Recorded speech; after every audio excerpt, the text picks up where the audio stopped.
Hello students, once again welcome back in my physics class, and today I am going to start the next topic of the chapter electricity of class 10. Students, in my previous lecture I have given you information about the electricity, charges, types of charges, conductor and insulator. Students, you have gone through the video in which you got the information that conductors are the substance through which electricity can pass easily and insulators are the substance through which electricity cannot pass.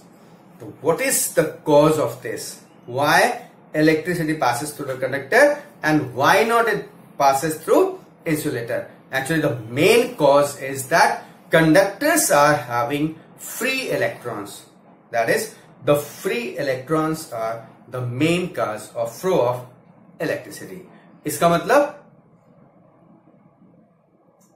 Free electron electricity के flow के लिए main source है. अगर जिस भी substance में free electrons होंगे वहां पर इलेक्ट्रिसिटी फ्लो करेगी.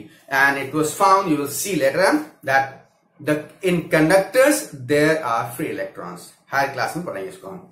जबकि इंसुलेटर जैसे वुड, रबर, ग्लास, इन सब में हमारे फ्री इलेक्ट्रॉन्स नहीं होते हैं. ठीक है, राइट? कोई डाउट नहीं? तो now I am going start the new topic, that is electric current. Electric current. What is electric current? Simple, the flow of charge. The flow of charge is electric current. कैसे बोले? Flow of charge where in a conductor from one point to other point, that is the electric current, right? अब इसका mathematical definition क्या होगा? What will be the mathematical definition of the electricity, electric current? तो कहते हैं rate of flow of charge in a conductor is current, electric current. Rate of flow of charge is electric current. मान लीजिए let Q charge flows through a conductor in t second and therefore current, जिसको हम लोग I से denote करते हैं, यहां पे मैंने स्मॉल I लिखा है. you can write it also with as capital I, small I or capital I, that is the notion. And current, rate of flow of charge, यानी Q upon T, या I या capital I is equal to Q by T. ठीक है, I is equal to Q by T. Clear? तो this is your electric current. अब एक चीज आती है, यूनिट क्यू का क्या है? कूलम और टाइम का सेकेंड. तो कूलम पर सेकेंड या और एम्पियर. कूलम पर सेकेंड या एम्पियर. तो unit of electric current, current या electric current is coulomb per second or ampere. Up one more thing I am going to tell, that is 1 ampere. What is the 1 ampere?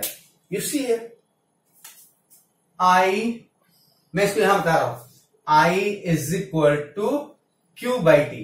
तो Q अगर 1 coulomb हो और time 1 second हो तो I is equal to 1 ampere. Yes? जो formula मैंने दिया I is equal to Q by T, अगर Q हमारा 1 हो जाए, T भी 1 हो जाए, तो I is equal to 1 ampere होगा ना. इसका मतलब कहते हैं कि 1 ampere is the current in which 1 ampere is the current flowing in a conductor in which 1 coulomb charge flows for the 1 second. ठीक है? If in any conductor 1 coulomb charge, any conductor 1 coulomb charge flows for 1 second, then current flowing will be 1 ampere. That is the definition. और ये आप समझ सकते हैं, इसी से निकालेगा. That is your 1 ampere. तो स्टूडेंट्स पॉज जो वीडियो और जो मैंने लिखा है इसको नोट करिए, फिर इसके आगे बात करते हैं. नोट करिए स्टूडेंट्स, कॉपी कर लिया. अब जैसे मैंने कहा unit of electric current is ampere, तो स्मॉल यूनिट क्या होंगी? इसको बोलते हैं मिली एम्पियर या माइक्रो एम्पियर. मिली एम्पियर या microampere are the small unit. अब क्या वैल्यू होगी? मिली एम्पियर तुम लोग कैसे लिखते हैं? मैं यहां लिख रहा हूं, देखिए 1 मिली एम्पियर. किसे लिखेंगे? Milliampere. कितना होगा? This will be 10 to power -3 ampere. 1 milliampere is equal to 10 to power -3 ampere. और अगर हम 1 माइक्रो एम्पियर की बात करें तो this will be 10 to power -6 ampere. Right? तो 1 मिली एम्पियर हो गया और 1 माइक्रो एम्पियर क्या हो गया? 10 to power -6 एम्पियर. तो अभी आप इसको नोट कर लीजिए कंप्लीट. स्किप. अच्छा, इसको नोट कर लिया आपने. चलिए वीडियो पॉज करिए, नोट करिए. मैं इसके बाद आपसे बात करने जा रहा हूं कि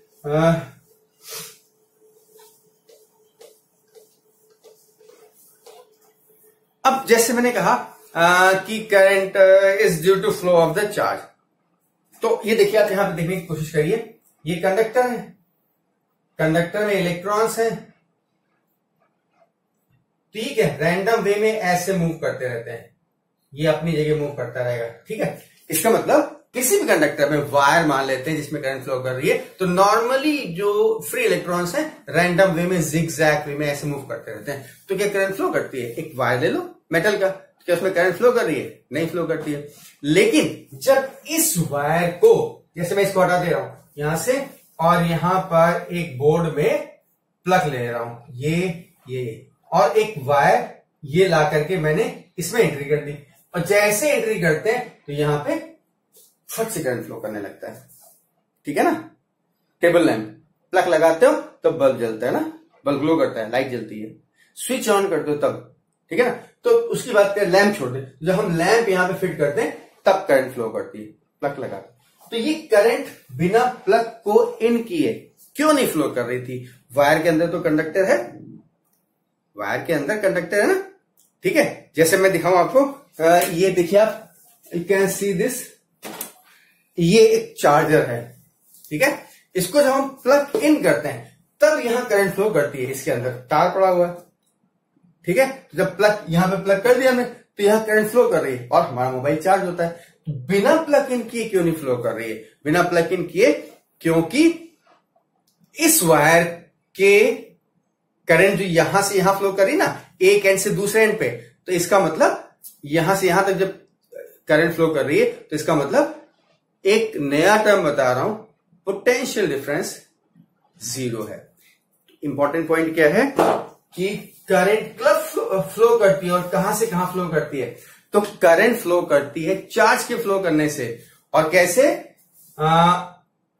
charge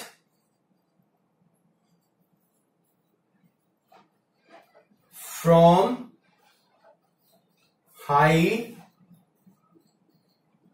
potential to low potential. Charge जो है हाई पोटेंशियल से लो पोटेंशियल की ओर फ्लो करता है. राइट? अब आप देखो इंपॉर्टेंट पॉइंट, जैसे ये एक सिंबल में बता दे रहा हूं मैं, ये एक आपका सेल है. ठीक है, बैटरी भी आपने सुनी है ना, मैंने भी शुरुआत में बताया था पहले लेक्चर में, 1 सेल 2 सेल 3 सेल और कॉम्बिनेशन ऑफ सेल. ये है बैटरी और ये है सेल सिंगल. अच्छा, हम सेल की बात कर रहे हैं, तो सेल का ये पॉजिटिव टर्मिनल है और छोटी वाली जो रॉड होती है ये नेगेटिव टर्मिनल है. ये पॉजिटिव का मतलब हाई पोटेंशियल और नेगेटिव का मतलब लो पोटेंशियल. तो अब मैंने कहा charge flows from high potential to low potential. तो जब हम कन्वेंशनल करंट की बात कर रहे हैं, शुरुआत में जब इलेक्ट्रॉन की डिस्कवरी हुई थी तो बोला जाता था चार्ज पॉजिटिव है, तो पॉजिटिव चार्ज ये मूव करता था यहां से इस डायरेक्शन में। लेकिन जब हमको इलेक्ट्रॉन की बात पता चली तो इलेक्ट्रॉन्स आर नेगेटिव चार्ज। ये क्या है? तो इलेक्ट्रॉन कहां से मूव करता है? नेगेटिव टर्मिनल से ऐसे चलता है यूं, यानी नेगेटिव का मतलब लो पोटेंशियल से हाई पोटेंशियल की। जबकि पॉजिटिव चार्ज क्या होता है? It flows from high potential to low potential. तो इसको ध्यान रखिएगा कि करंट फ्लो करने का कारण क्या है? Potential difference. और चार्ज यानी positive charge flows from high potential to low potential and negative charge flows from low potential to high potential. इसमें किसी को डाउट? मैंने यहां लिखा हुआ है charge flows from high potential to low potential का मतलब क्या हुआ?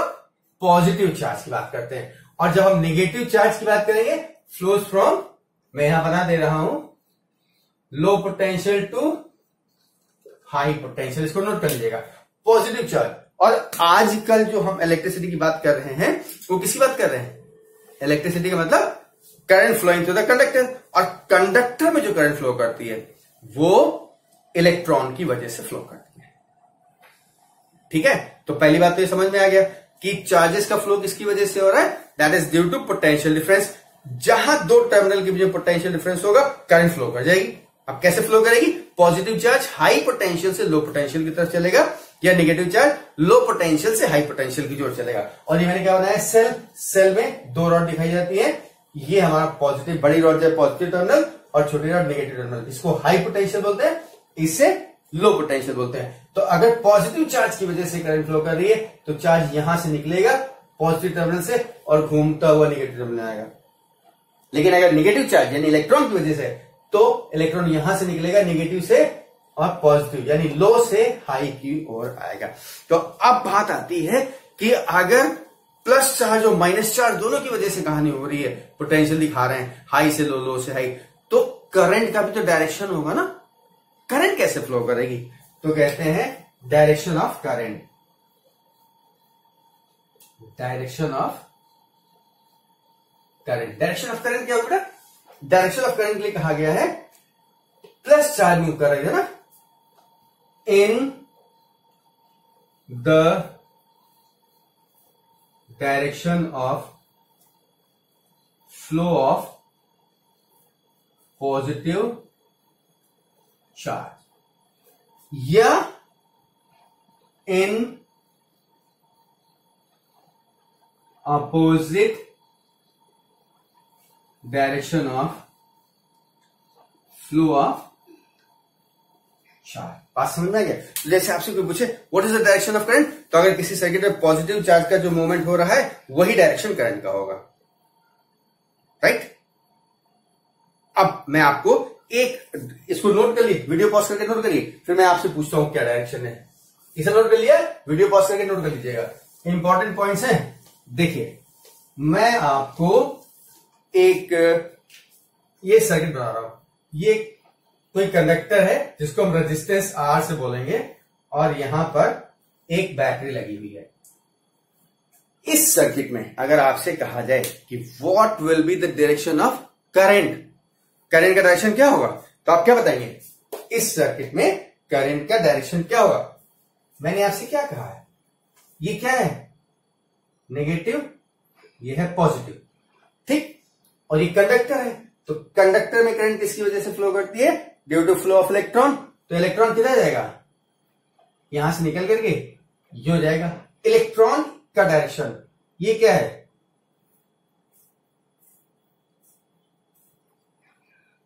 डायरेक्शन ऑफ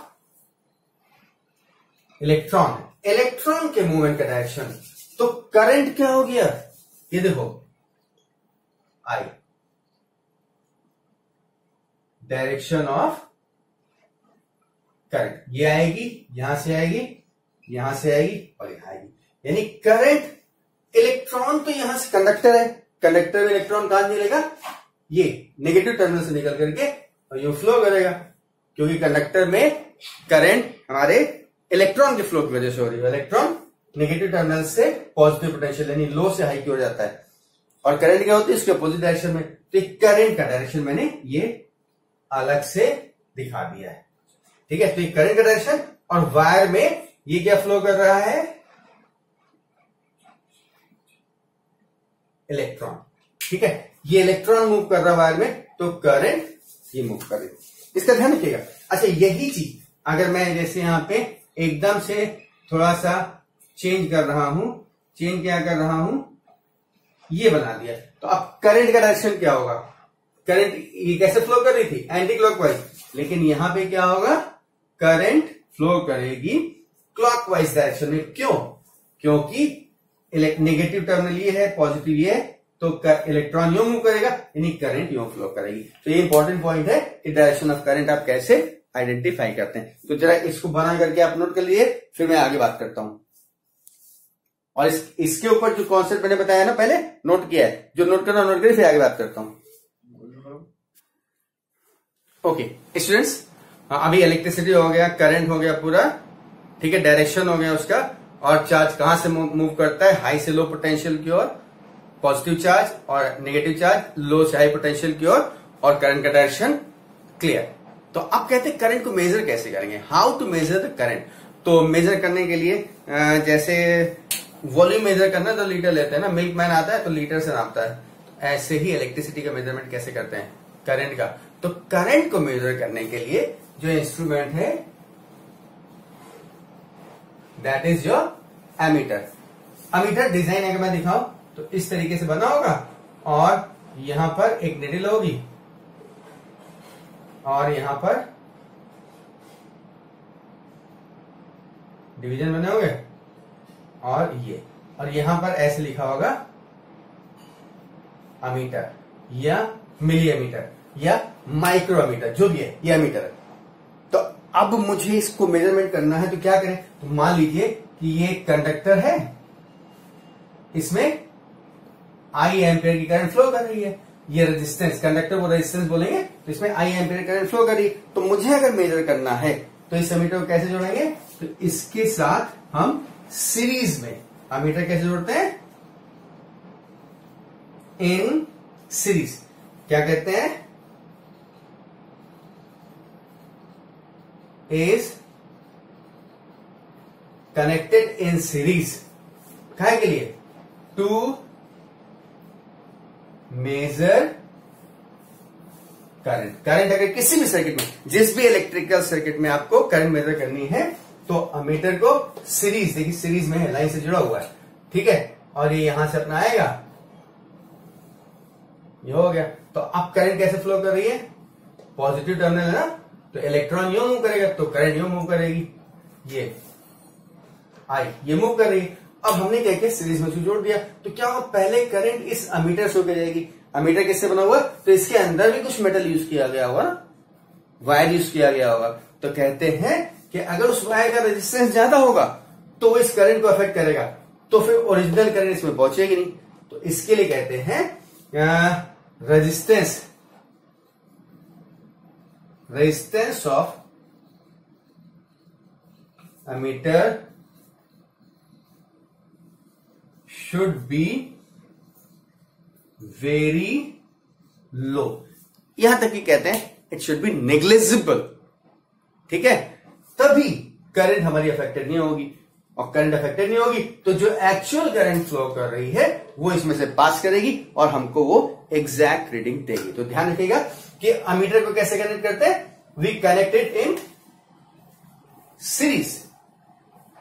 किसी भी इलेक्ट्रिकल सर्किट में अगर आपको मेजरमेंट करना है तो क्या करेंगे, ये मैंने सर्किट बना दिया पूरा, अमीटर को जोड़ दिया है सीरीज में, राइट। अब मैंने वैसे दिखा दिया, आप इसको ऐसे सिंबल में कैसे बनता है, यहां पर लिखा रहता है ए या एम ए या म्यू ए, माइक्रोमीटर। तो अमीटर लगा देते हैं, केवल अमीटर, प्योर अमीटर, और वो सीरीज में मैंने यहां लिखा हुआ है।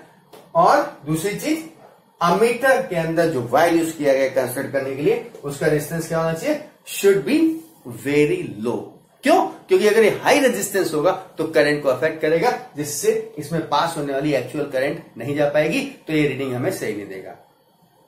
ठीक है, तो जो इसका रेजिस्टेंस वेरी लो होगा, वेरी स्मॉल होगा, तो जो करंट है वही इससे पास करेगी, और जब वही करंट इससे पास करेगी तो एक्चुअल रीडिंग ये प्रोवाइड करेगा। रेजिस्टेंस हम लोग अगले टॉपिक में डिस्कस करेंगे। तो आज स्टूडेंट्स मैंने आपको जो डिस्कस किया है that is your electric current, it's measurement, और साथ ही सर्किट भी बना दिया है। अब हम अगला टॉपिक डिस्कस करेंगे, जो मैंने बताया ना कि चार्ज कहां से फ्लो करता है, हाई पोटेंशियल से लो पोटेंशियल, तो दो टर्मिनल के बीच में पोटेंशियल का डिफरेंस कहलाता है पोटेंशियल डिफरेंस, और electric potential, that we will discuss in next lecture. तो आप इस पे आप कंप्लीट नोट्स तैयार करिए, और नोट्स तैयार करने से ज्यादा इंपॉर्टेंट है बेटा इसको सबको वीडियो को देखकर कॉन्सेप्ट डेवलप करिए।